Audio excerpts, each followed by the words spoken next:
All right, Kate, why don't we kick things off now and people can join while the session is underway.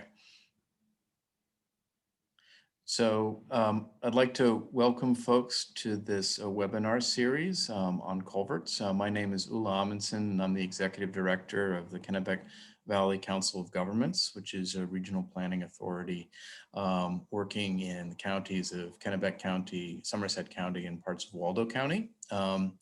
And today we've got a really exciting webinar series, really made possible by a grant from the Economic Development Agency through the CARES Act. We've been able to hire two resiliency planners who are both on the call today, Will Harper and Robin. And they've been doing an excellent job in helping our communities through the pandemic, but also thinking about broader resiliency issues such as flooding. And today's session, is going to feature our wonderful guest speaker, Sarah Haggerty from Maine, Audubon, that's been doing work for years in helping municipalities basically right-size culverts and also to pick up other benefits for wildlife because culverts are basically an integral part of an ecosystem and can provide habitat and also passageways or corridors for different wildlife. And so you can get a good bang for the buck by right-sizing your culvert for ecology, as well as right-sizing your culvert for increased flood events, which we've been experiencing due to climate change. Also, we'll have a short presentation from Gabe Gauvin, who's our environmental planner here at KVCOG. And he'll be talking about our joint purchasing program, where we work with member communities on getting the best prices on things like road salt, but also culverts. So he also works with municipalities on doing transportation planning, and we can provide transportation planning to all of the communities in our service territory. So again, the purpose of this webinar is to really prepare you from A to Z in these types of projects. And then finally, we don't want to do this in the abstract, but we'll be hearing from Ernie Hilton from the town of Starks and putting, a project in reality in a small town in Maine. This is not going to be a abstract webinar based on hypotheses or theory, but in practice. So it's going to be a really exciting time, and I really appreciate all of you joining us. And I will now turn it over to Will Harper. Good morning, everybody. Thank you for being here. My name's Will. I work as a Community Resilience Coordinator here at Kennebec Valley Council of Governments. Some of my experiences include working on culverts and stream crossings. I find this to be a really interesting topic because a lot of people don't realize how many stream crossings there are. Every stream in the state and every road and street crosses a stream at some point. And every time it does that, there's a bridge, there's a culvert, there's another form of stream crossing. And so there's a lot of opportunities for things to go wrong. Next slide, please. If anybody has any questions throughout this event, please feel free to put them in the chat down at the bottom of the Zoom browser. We'll have short Q&A sessions after each of our presenters. Next slide. We're glad to welcome Ernie Hilton from the town of Starks. Starks is located in southwestern Somerset County. If you could advance to the next slide, please. Thank you. Starks is near Anson and Madison. In this map, you can see some of the roadways and some of the development in Starks, showing that it's a fairly rural town with a fairly spread out population. Next slide, please. Starks lies completely in the Sandy River watershed, which flows into the Kennebec River.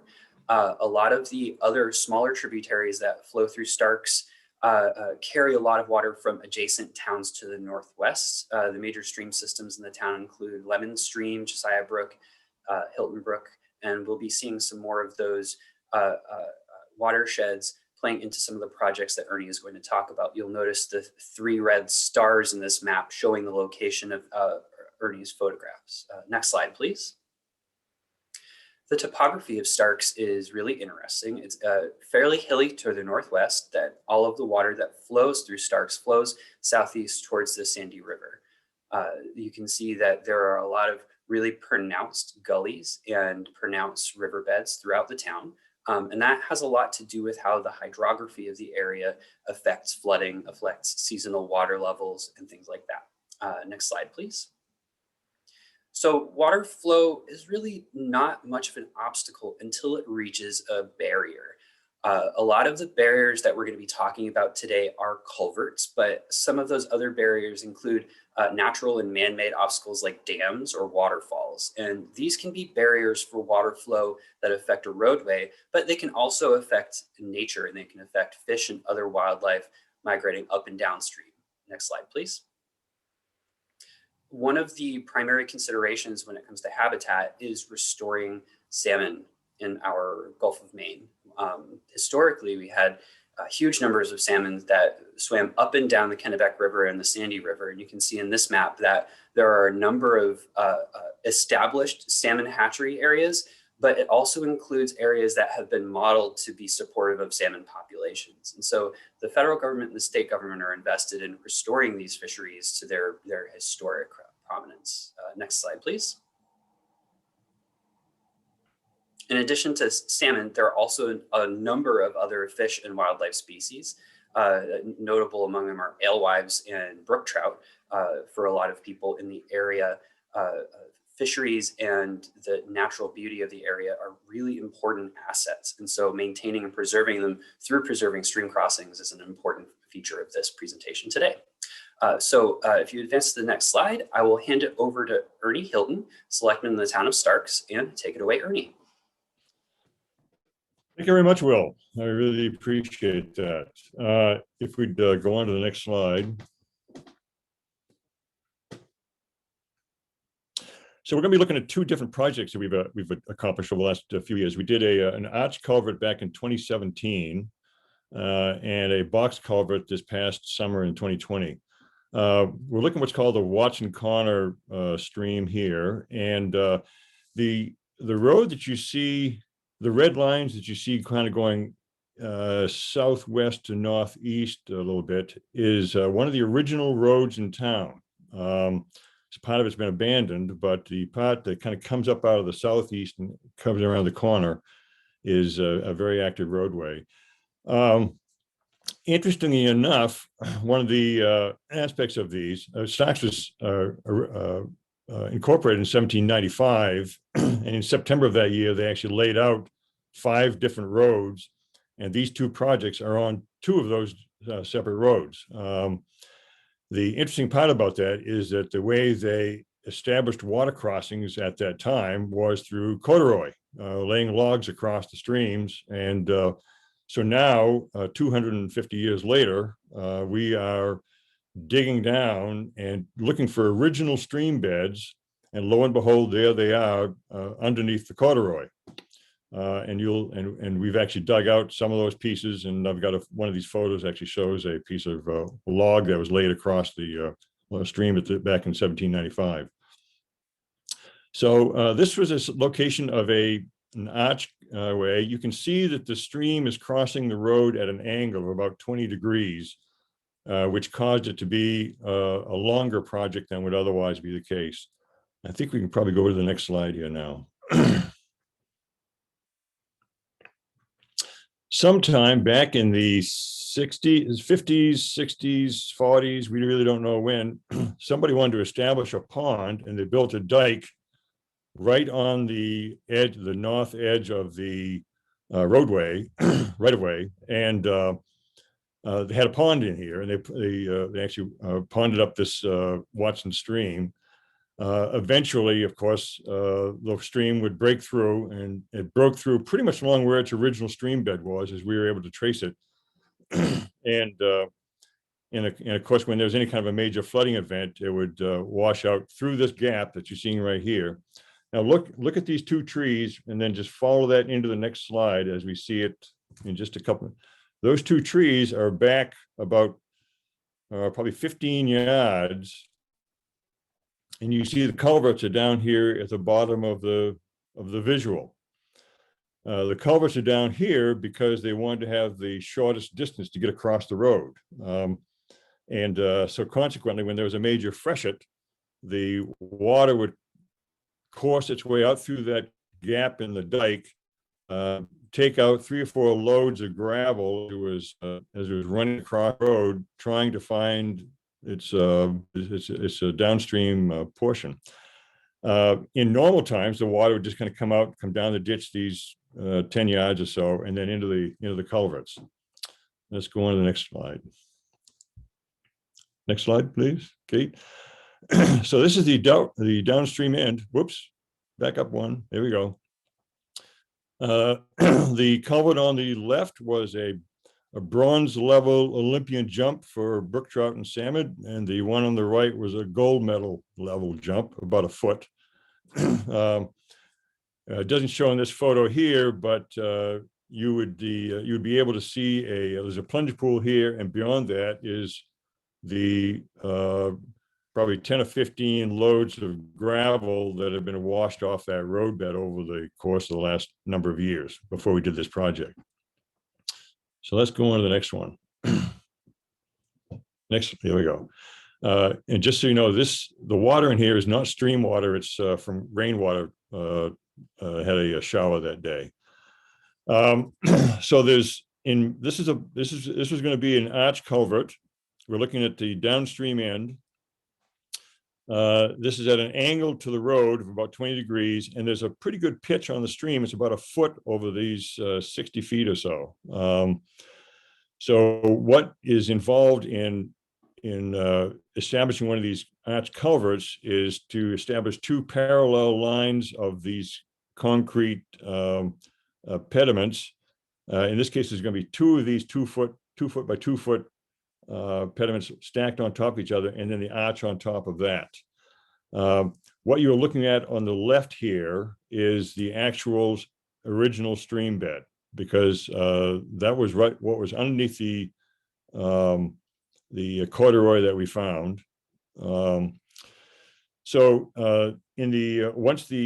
The most critical aspect of building one of these is getting that first piece of concrete in place.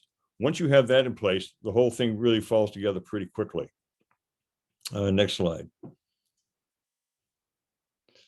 We had to bring in a jackhammer in order to take out some ledge here. You can see where they're putting some rock inside on the channel.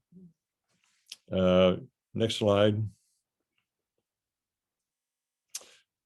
And now like I said, there's 2 levels of those 2 by 2 concrete pieces. You can see the dip in the level of the stream bed as it goes from left, which is upstream, to right, which is downstream. This is a 60-foot long project. Each of these arches is 4 feet wide, so it took 15 of them.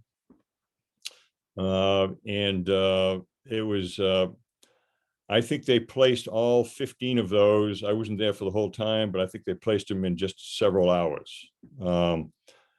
Again, I would say that the most critical piece of all of this componentry is the very first piece, getting that in place.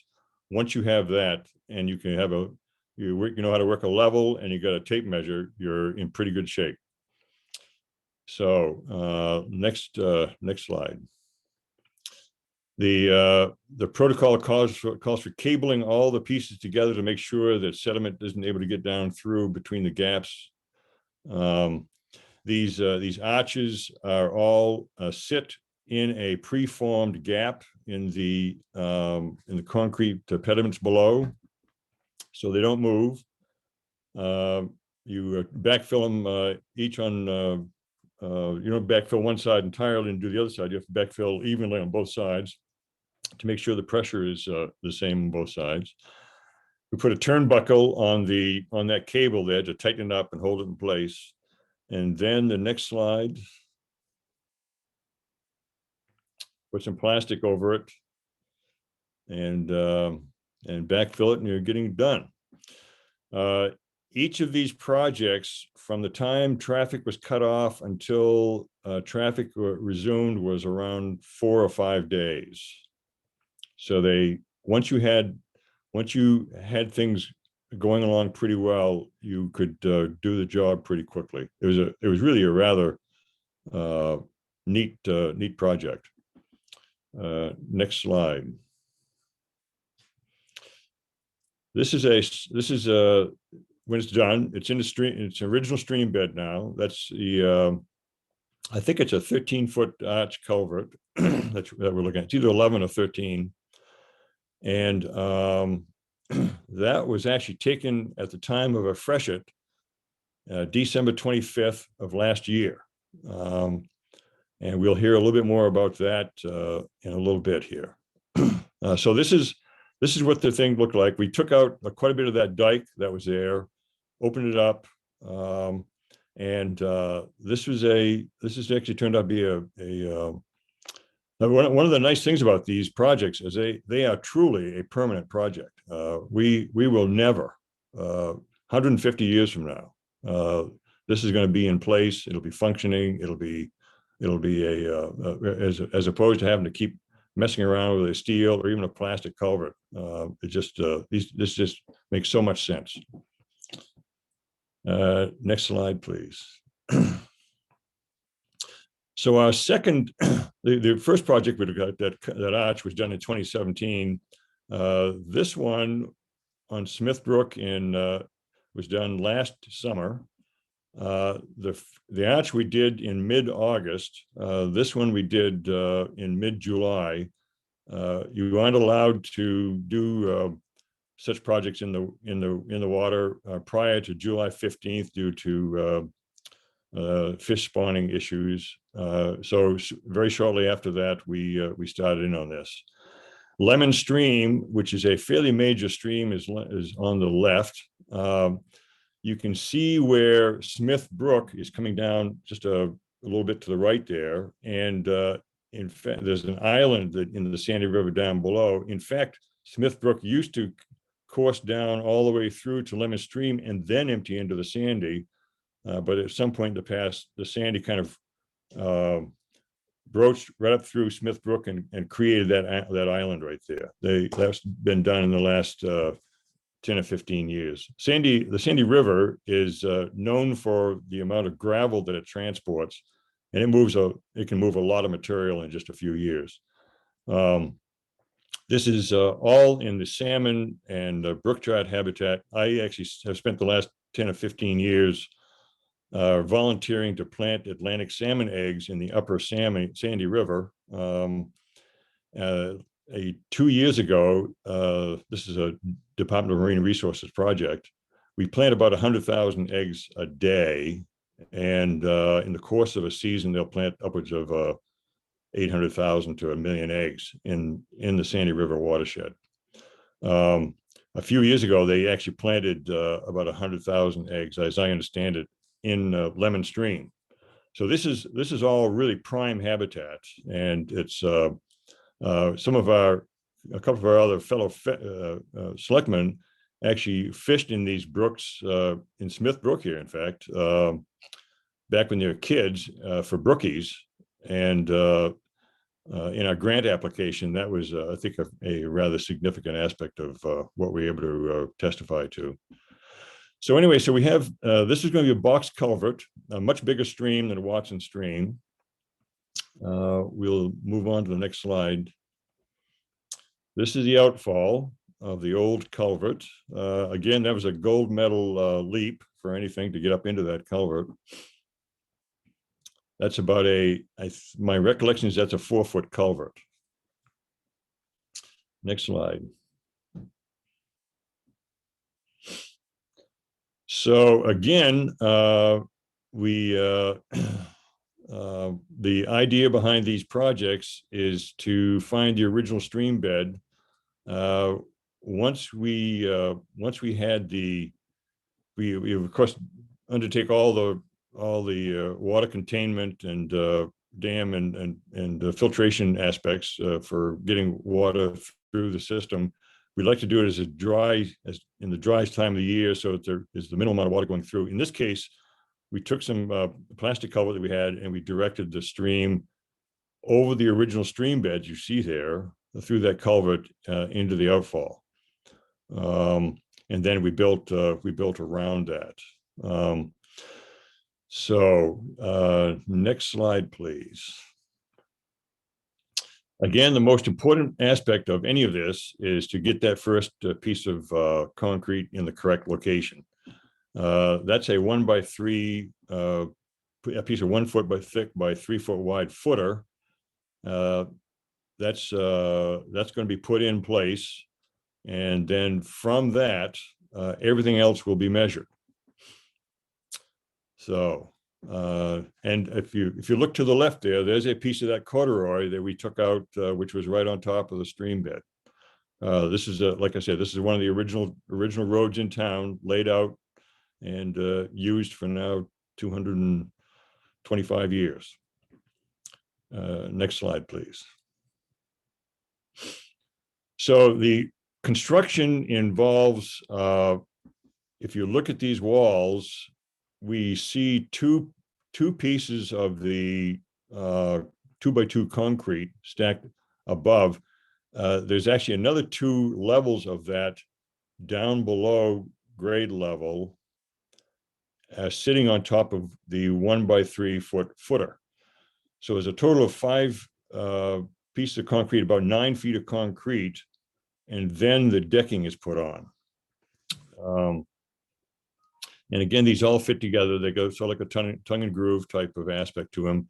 Between each lift, there's webbing put in place to which reaches back 8 or 10 feet into the compacted backfill to make sure that that wall does not move. And of course, even the decking here has got aspects of it that integrate into the wall there to make sure that it's not able to move at all. This is Alex Abbott of Fish and Wildlife Service, and myself, and Joe Hayden is standing on the deck itself. He is a fellow selectman and the straw boss for this operation. It was done by a mix of he actually runs a contracting operation himself. Cuts wood in the winter, just a all-around guy, knows equipment, has grown up with equipment, knows the people around. And I think that was why we were so able to do these projects so effectively. And of course, he was one of the guys who had fished these streams when he was a kid. So that, like I say, that kind of helped. So this is the final pieces of this project. If we go into the next slide, this is as it is done. And like I say, we're looking at, you can see underneath the decking, there is 2 levels of concrete showing. The stream is about another foot below there, and then probably another, 3 feet below the stream bed would be the ground that the whole thing was sitting on. And that is now water that is now flowing on its original stream bed. Next slide. Next slide. So we thought So this is December 25th, 2020. This is the village center in Stocks. Route 43 is coming up from below and turns and goes to the right. This again is another one of the original roads in town, as laid out, 1795. It's a little stream called Dooley Brook that comes down through. It has not yet been looked at as we hadn't actually thought about it as a project, but given what happened last Christmas Day, we're strongly considering it now. Interestingly enough, if you look where the stream goes under Route 43, which is about just 100 yards below that intersection, DOT put about 5 or 6 years ago, put a new round concrete culvert through there. I think it's 8 feet in diameter, we would strongly advise against doing that sort of a project, not because it isn't a good structure when it's done, but it's incredibly labor intensive to take that kind of an approach. Being able to work with an open project, which is the case with the arch or the box culvert. I mean, you get material into it as you want, where you want, readily with the equipment. But when they did this round culvert, they had to hand carry with wheelbarrows all the material that's going to go in the bottom of the culvert to create the natural bottom, whereas we had the natural bottom readily available. So next slide. This is the reason why we're strongly considering this as another project. This is December 25th last year. Lock Hill Road, we're looking west here, is dead end road. It's got a dozen or so families up in there. And of course, on Christmas Day, they're all wondering how their neighbors and relatives are going to get back and forth across. We had to rather precariously get a piece of fire equipment over there just in case. At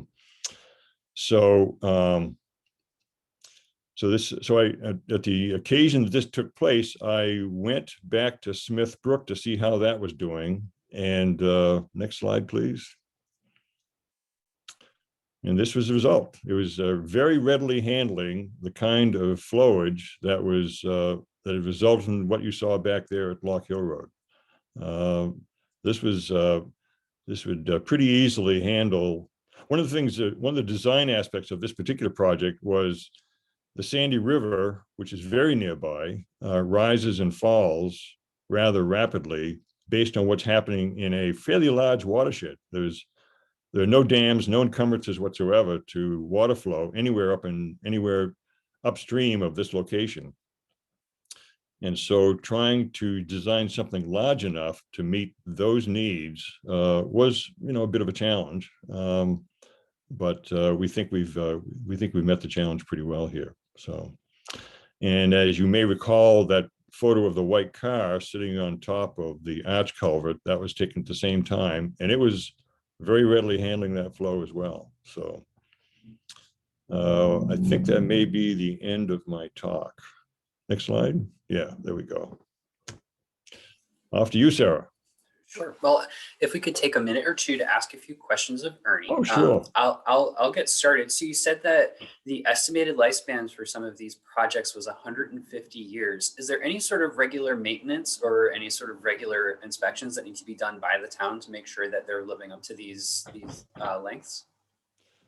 Well, probably the only thing that would need to be done is guardrails take a beating due to plowing in the wintertime. And we had to go back. The water that was shedding off the box culvert itself was flowing around the end and directly into the stream. So we went back and we had I think a 2x4 piece of concrete there before, and we took out on all four corners. We took that out and put a 8-foot long section of concrete in there to make sure that any water that was flowing off was actually going back onto the shoulder, and then from there going through grass and whatever else to get into the stream bed. So, but other than that, there really isn't an awful lot of maintenance involved, Sure. While we get Sarah's slide set up, would anybody else have any questions for Ernie?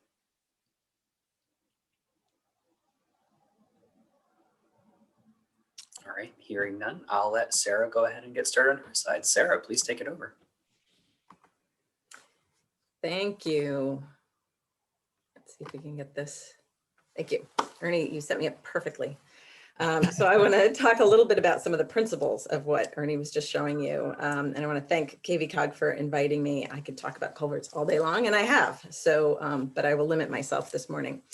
So I'm Sarah Haggerty. I'm a conservation biologist with Maine Audubon, and our mission is to conserve Maine's native wildlife and habitats through public advocacy and outreach just like this. And so this is a perfect fit for us. So I want to talk about some of the principles behind what Ernie was just showing you. And what we call these sorts of crossings is Stream Smart Crossings. And this is a program that Maine Audubon coordinates, but it is not our program, it's a partnership program. And this partnership is made up of government entities from the federal government, state government, local government, but also a ton of other NGOs like Maine Audubon, industry folks, private landowners, towns. It's this huge consortium of folks who are all working together for the same goal of putting in these appropriate stream crossings that will work for the infrastructure and also for fish and wildlife. And we do have a website for all this information at streamsmartmaine.org, and I will keep peppering you with that throughout my talk. There's all sorts of information there. And the goal of a Stream Smart Crossing is to both maintain the fish and wildlife habitat and also protect the roads and public safety at the same time. This is really what we're trying to avoid, and what Ernie showed with the water going over the road and cutting people off on Christmas Day. That's what we're trying to avoid. This sort of thing is not good for fish and wildlife. It's also not good for your town budget. It's not good for public safety, and it's not good for anything that's downstream of here. Because I'm a wildlife biologist, I think about it from the habitat perspective and from the stream perspective as opposed to the road perspective. And we know that fish and wildlife need to move across the landscape. So fish need to move daily, they need to move seasonally, they need to move throughout their lives. Atlantic salmon historically went all the way up the Sandy River, all the way out to the ocean, over to Greenland, and then came back to spawn up in the Sandy River again. They need to be able to move, and when they can't, it affects the populations on the ground. But it isn't just fish, it's all the other critters that live in the stream as well. It's the critters that eat the critters that live in the stream. And a lot of wildlife species actually use streams and rivers as movement corridors, travel corridors. So if a fish goes up a stream and gets to a culvert it can't get through, it's not a gold medal jumper, like Ernie said, to get through some of these perched culverts. It's stuck, it can't go any further. But if a turtle goes up a stream, is walking along a stream and gets to one of those culverts, they'll go up and over the road. And it usually ends very badly for the wildlife. So it's not just about the fish, it's also about the wildlife that need to move across the landscape as well. But it's also about the other things that a free flowing stream does. When we open up these streams and we let them move the way that they're supposed to, they're able to regulate the flow of water, they maintain water temperature, they keep those cool streams cool, which allows them to hold more oxygen for the critters in there. And it also lets organisms move and material move. So Ernie talked about the gravel that moves through the Sandy River. That's hugely important for habitat. But when you get those big storms, you get root wads and you get tree branches and all of that stuff. And that makes and maintains the habitat for all the critters, fish and wildlife in the streams. It's also where the food comes from for the critters in the stream. It moves down through the stream naturally. The problem comes when we put these small culverts in, and when you have those big storms and you get a lot of stuff moving, it can cause problems for fish and wildlife. It can cause problems for your road as well. But even without the debris, you can end up with the fish that can't jump. Those, I've seen some that are 6 feet, the perch on the outlet of these culverts. There are some good jumpers out there, but they not only have to jump into the culvert, they then have to swim 60, 80 feet to get to the other side. And we know that the culverts in Maine are a problem. It's not just Maine, it's all over the country, it's all over the world. We actually have some of the best information of anybody in the world on the condition of our culverts from a fish passage perspective, because we've actually spent the last dozen years going out to all the crossings in the state. We've got them more than 90% surveyed, and taking basic information and determining whether they're barriers for fish or not. And what we found is that most of them are. This is a snapshot of all the public crossings in the state, and I'll show you another look at it through the Habitat Viewer. They're color coded. The red ones are ones that are barriers. The yellow ones are barriers at some time of the year and for some species, and the green ones are those few that are not barriers to fish movement. But it isn't just, I have to remember, it's not just fish and wildlife. We have to think about the roads as well. And with climate change happening, there's a lot more risk to our infrastructure. We're already seeing bigger storms, more frequent storms. There was a study done looking at all the meteorological data across the entire country and going back all the way to 1948. And they've found that these annual storms have been consistently getting bigger and more frequent. And the Northeast is seeing the biggest increases in size and frequency. And Maine in particular has seen a 74% increase in frequency in these big annual storms, and they're 23% bigger. So since 1950, basically, we're getting them almost twice as often, and they're a quarter bigger again. So we really need to stop thinking about building roads like it's 1950, because it isn't anymore. But it's not all doom and gloom. There are things that we can do, and that's where stream smart crossings come in. Again, the goal is to maintain fish and wildlife habitat and also protect the roads and public safety. And so I'm going to run through really quickly the basic principles of what a stream smart crossing is. But keep in the back of your mind, the golden rule is to let the stream act like a stream. You can still have your roadway, but make sure that the stream is able to function as a stream. So we've sort of come up with some rules of thumb to make it easier to assess a crossing or think about the next crossing that you're putting in. And we call them the 4 S's to make it easier to remember. And so the first is to span the stream to get your size right. Then we want to set the elevation right. Ernie talked about the getting to that original stream bottom. That's the elevation we're looking for. We want the slope and skew to match the stream. Again, Ernie gave a great example of what the slope originally was and where you have to match that to have it function properly. And then finally, we want to see substrate in the crossing. So I'm going to run through them with real examples. We want to span the stream. You may hear people say 1.2 times bank full width, which is an easy, catchy phrase, but what does it mean? It basically means look at your high water and then sort of add 20%. We want to have that capacity that Ernie showed for those giant storms to be able to flow, but also in the rest of the year and the rest of the years between those giant storms to have the stream be able to function appropriately and naturally, and also have these banks inside where critters can move across the landscape if they don't want to be in that stream and they don't want to be going up and over the road. The second one is setting your elevation. And a really good rule of thumb for this is if you're standing on your crossing and there's nothing in the inlet or outlet, it's not blocked by beavers or debris or anything, and you look upstream and you have a pond, and you look downstream and you have a stream, you probably have an elevation problem. Most of the crossings that have problems in the state, elevation is one of the problems. It's often more than just that, but elevation is key to most of those problems. The third one is your slope and your skew, matching the stream. That is the slope of how it flows, but the skew is, like Ernie talked about, whether it's you're following the natural flow of the stream as opposed to putting a right angle in it. We like to build our roads and our crossings perpendicular to each other because it's the shortest distance. But if that's not the way the stream naturally flows, you're gonna make problems for yourself.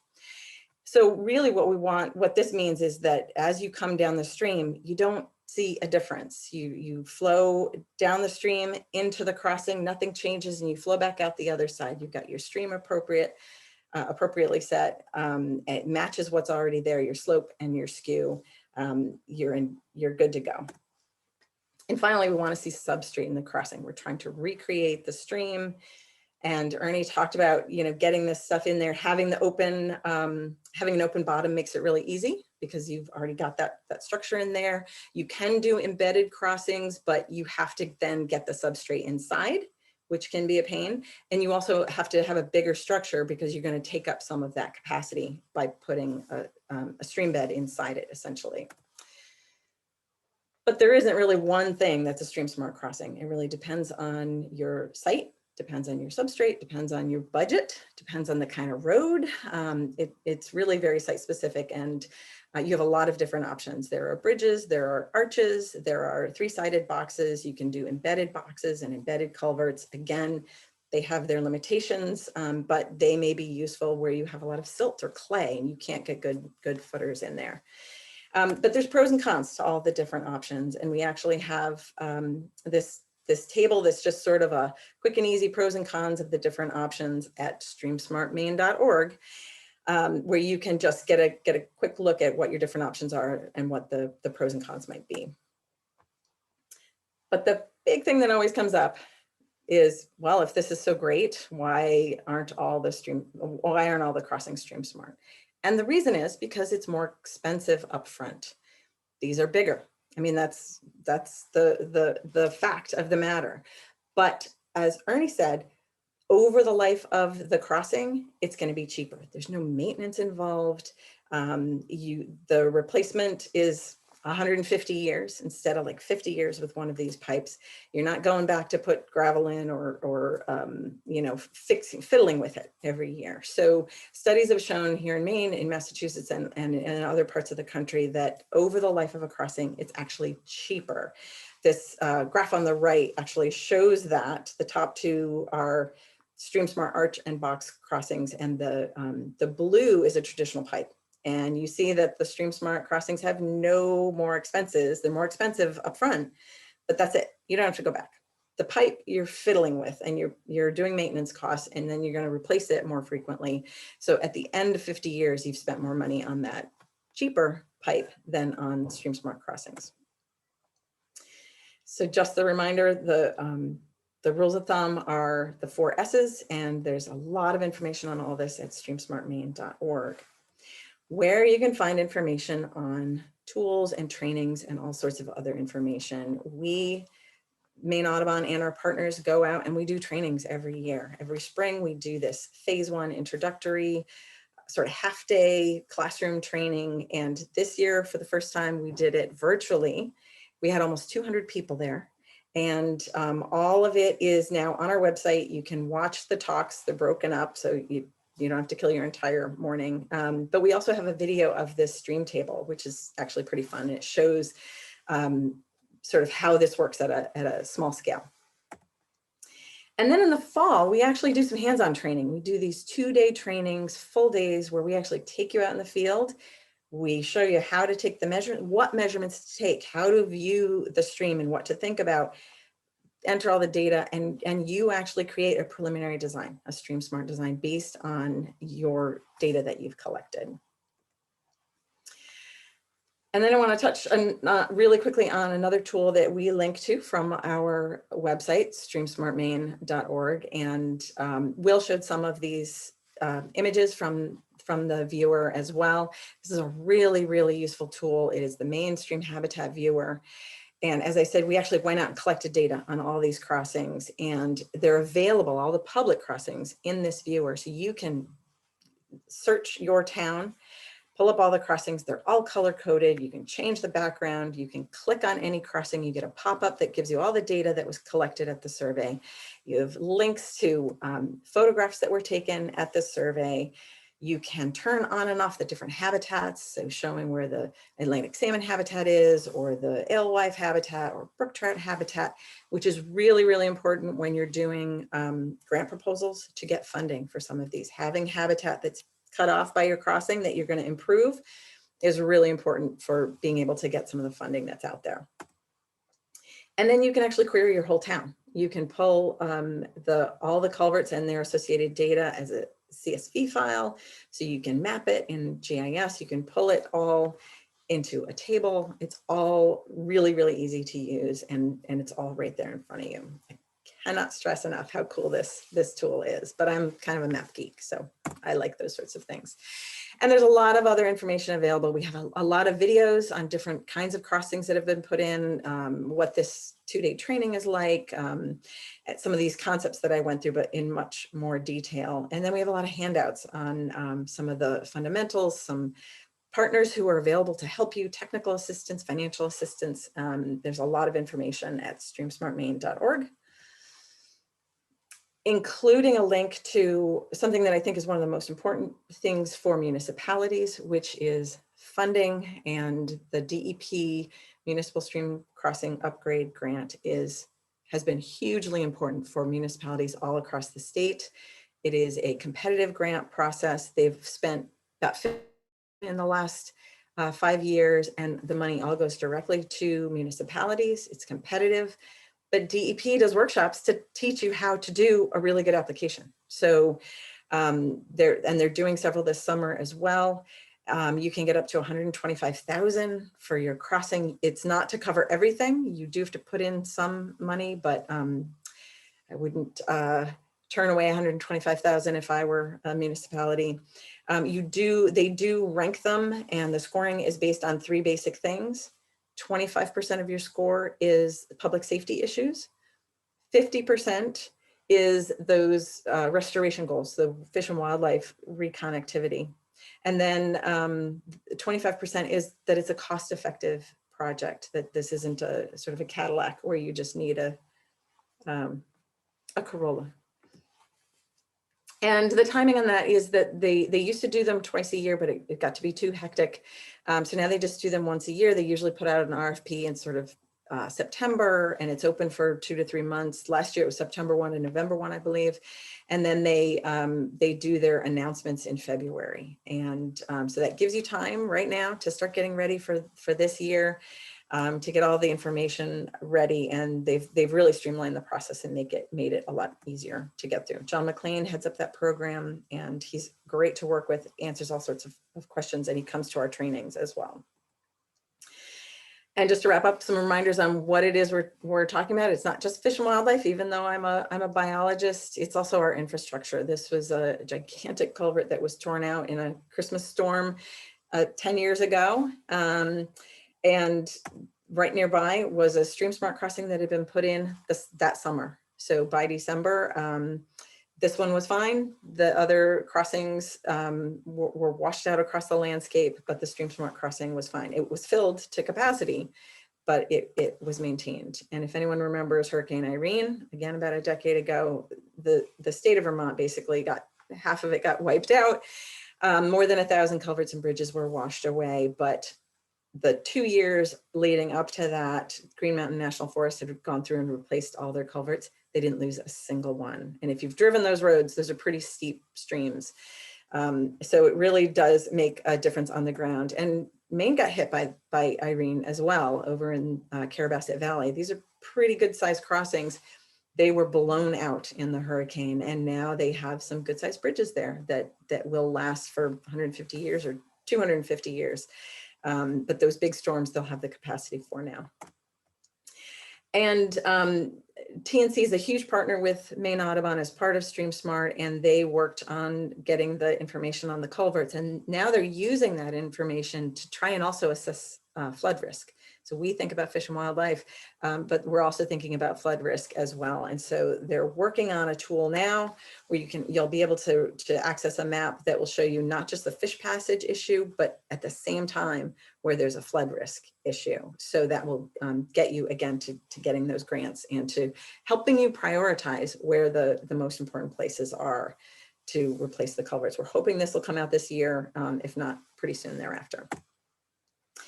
So that was my whirlwind tour of StreamSmart. Again, the big picture idea is to maintain fish and wildlife habitat, but also protect our roads and public safety. We want to let the stream act like a stream. When we let it function the way that it's supposed to, it can provide the resiliency that we're looking for the long term instead of the short term. And I'm happy to answer any questions. Well, thank you so much, Sarah. That was an amazing and incredible amount of information. I'll throw out a question right off the bat, and if anybody has any more, please feel free to interrupt me. I was actually introduced to culverts by working on a project in grad school that was sponsored by the DOT, where they'd recognized that one of the kinds of projects that overran budgets the most regularly were stream crossings. And in this project, what I found to be a pretty common practice is, say an engineer recommends a 6-foot culvert at a particular stream crossing. What's stopping a municipal manager or some other entity from installing, say, 3 2-foot culverts instead of 1 6-foot culvert? Well, it can depend on regulations. So as part of our trainings, we have the actual regulators come and talk about what regulations are appropriate. If you're in the Sandy River, that's not going to cut it. They have to be stream smart, essentially. And DEP is making some of their requirements mesh better with stream smart. You do have options. From the engineering perspective, you have to make sure that you're meeting those the requirements of the watershed and There are some tools out there to help you evaluate how much water you need to be able to accommodate at a 25-year, 50-year, 100-year flood. Multiple culverts are not great because now you're, not only do you have something that's too small, but you have fill between them in the stream bed itself. And so all of that energy of the stream coming down is not just going through those pipes, but it's going around them as well. And what we see most frequently is the stuff, the fill. You can never pack that fill well enough. You're always going to be you're always going to be repairing that. I saw a brand new crossing that was put in where they had 3 pipes, and before the year was out, the pipes had all lifted up because the water was able to move through the substrate between and underneath. And so they put a big granite block on top to try and push them back down.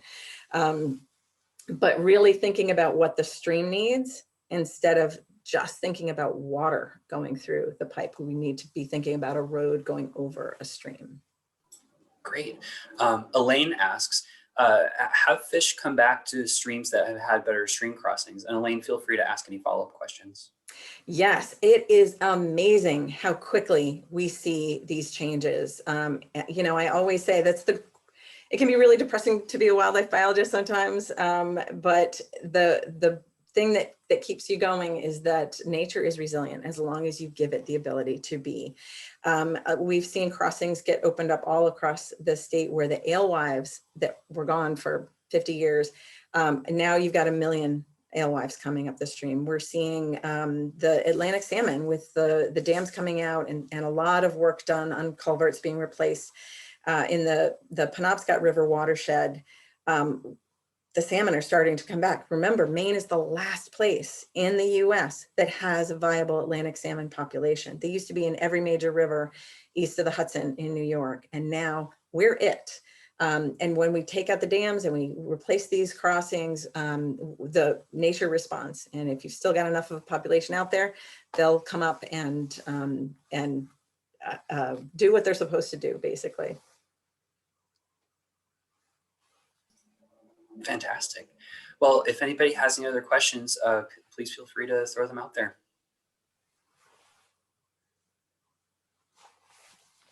I might add about the fish restoration that my wife and I happened to be out in the Northwest in Washington State and visited the site where the Elwha, ELWHA dams had been removed. And these are complete dams. One of them was 150 feet high or something like that. And so there was no fish passage whatsoever. It was zero. And they took those out. And within just a couple of years, there was thousands of salmon migrating up the Elwha River to spawn. So the resiliency, as Sarah says, the resiliency in nature is just is really awesome. So, and I look at the alewife experience in the Sebasticook River when the Fort Halifax Dam was taken out. I mean, there are literally hundreds of tons of alewives now migrating back and forth. So. And Edwards Dam coming out of the Kennebec, Yeah. you know, we now have sturgeon coming back up, you know, and alewives and shad and everything. They really, if there's enough of their population still out there, they'll come back up, and then you can really see those populations boom. Yeah. Well, all right. If anybody else has any other questions, feel free to jump in. But Kate, I think we can switch back over and welcome Gabe, our environmental planner, to wrap up today's event. Hey everybody, I'm Gabe Gauvin. I'm the environmental planner here at KVCOG. I'm going to take this opportunity today to kind of introduce you all to our joint purchase program. Sometimes these are called cooperative purchases, but it's all the same thing. What we try to do here is identify a bunch of different items that just about every town in our region needs every year or every other year, and really leverage that demand that's there to kind of go out and meet with vendors and try to get the best possible price for those items and help out the towns. So, and today we're going to kind of focus on culverts because it seems to be a topic everybody's interested in. Next slide, please. Thanks, Kate. So this is the example of all of the towns that took part in the purchase program this year. And each one of these towns took part in at least one of the different products that we offer. And as you can see, it's a nice balance of maybe a little more population dense areas, maybe some more rural, both in northern, southern Somerset and in Kennebec County. So it's really just an example of how big the needs are for these types of products and how common it is everywhere across the state, kind of sticking with the theme that Sarah's really touched on, that this is everybody has the same problems, and we could probably work together a little more to kind of solve them. Next slide, please, Kate. So this is the kind of culvert, the traditional style culverts that we currently have are leveraging that demand to purchase. It's a little bit different than what we've seen today. These are kind of traditionally what folks have been putting in every few years, and that's kind of why the demand is so high, because people are frequently replacing them. And I also have the pricing in here for what we were able to get this year for these types of culverts. But I want to take this opportunity also to explain that our program is in no way, limited or restricted. If there's a coalition of communities that are interested in pursuing a bunch of arch culverts or cement box culverts, like something that's a little more substantial and a little more resilient, KVCOG is more than happy to work with you and work with that coalition to try to get that, some bulk pricing for those materials as well. So I think this is, we have plenty of time. We have a whole year to prepare for the next round of joint purchasing. And so if people want to look at the Stream Smart program, look at what KVCOG can help you with, I think it could be a really good opportunity for some synergies here. Next slide, please, Kate. And this is just all of the products that we currently are offering. I already showed you the pricing this year for the plastic and galvanized culvert pipes, but we also negotiate for road salt. We typically are pretty competitive on our pricing. The state DOT hasn't released their pricing yet. It should be forthcoming in the next week or so, but we're usually pretty close or underneath what their pricing is. Calcium chloride, same thing. We're usually pretty competitive on that product as well. And the geotextiles this year, everything seems to be going up this year, but we were still able to remain pretty competitive. So I just wanted to kind of run through, show everybody all the different things that KVCOG can help you with, because geotextiles become a pretty significant part of any sort of culvert project. And yeah, next slide, please, Kate. And this is a program that it's not just reserved for Kennebec and Somerset County. There's these types of coordinated efforts are present in southern Maine and western Maine.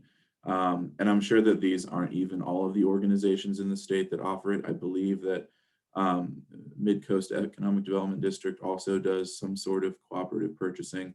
So it's really worth it to reach out to your local, COG or your local planning commission and see what's available to help you, get the best price possible and to make these projects a little easier to sell to your community with the higher upfront costs that they bring in. Yeah, I think that's about all I had. Please, any questions you have, shoot them out. One of the things that Gabe and I had spoke about is that a lot of Stream Smart culverts tend to be more custom designed and custom built. But I would be really curious to see if there was enough demand for certain sizes that fit within a range to be able to provide the opportunities that are common in bulk purchasing agreements. And so that might be something that we'll explore in the future. Yeah, this program is very agile and we can pivot any direction that we want to, really. As long as there's enough community interest, we can really, provide any assistance people need. Great. Well, now's an opportunity for everybody else participating. If you have any questions or comments, feel free to jump right in. But you can see we have a lot of the resources that we have presented today. Yeah, anybody have any questions right now? Yes, this is Mark Andrews. I work for Deergo Timberlands. Hi, Mark. And we're the ones that make the precast pieces that Ernie so nicely shown on his projects. So if anybody's interested in that, our website is precastmaine.com. And we can help with design work, or, you know, if you have someone like Alex Abbott helping you with your design, he's very familiar with our products, and when it's appropriate, you know, he kind of specifies those for when you're putting in the grant. It just, so if anybody need that, and I guess in the chat, I will put my, my email address is mark@dirigotimberlands.com. So if anybody has any questions, or you're looking for anything like that. Sure. Mark, have you had any requests from municipalities to have, for example, bulk products produced, so that if they have, for example, instances where they're using a 3-foot culvert, to have a comparably sized concrete arch culvert, to have those components on hand? Or are most of your requests custom made per each street crossing? Yeah, today, most of our requests have been custom made. And if it's, you know, we're a small operation, so the earlier you can get into asking us, you know, for your project, the better off we are. If you know in December that you're going to need a project in June, we can, over the winter, make the precast pieces for your project. And oftentimes, if you ask us in, let's say, November or December, we'll stick with our current prices, even though, like everybody else, as Gabe said, prices have been going up. You know, the prices for rebar and even the price of concrete keeps going up. But we'll hold the price if you request something in, let's say, November or December for the following year. And I just wanted to pipe in and say, custom made sounds expensive, but Dirigo's really competitive in pricing. I work with Alex all the time, and you know, it used to be years ago that you had to get this stuff shipped in from other states, and now that Dirigo has filled that niche. So check out the pricing. Don't assume that because you're hearing the words custom made that means that it's super expensive. Yeah, thank you. I would echo that. That's it's you know, Dirigo has a you know, they make an inventory of material. They can't make a lot of inventory ahead of time because it's all like building Legos in a lot of ways in terms of how they put things together. So they can depending what your schedule is, they're very flexible about meeting your need. So we found it to be just a really class act operation. So thank you, Mark. And one of the things that I'll throw out too is it seems overwhelming to look at the amount of infrastructure that may not meet some of the best practices that we talked about today. But there is a sort of precedent for seeing what you have and trying to prioritize and working on those priorities. And so one of the things that I feel like I've tried to contribute to is trying to understand where the risks and hazards for public safety are, and where there are sort of impingements on habitat, and finding out where you can sort of make the best economy of an investment. And that's not always easy for small towns or even for large towns or cities, but it's certainly the way forward. And that's something that we here at KVCOG can help with, as well as everybody that we've talked about, Maine Audubon and Nature Conservancy and everybody else.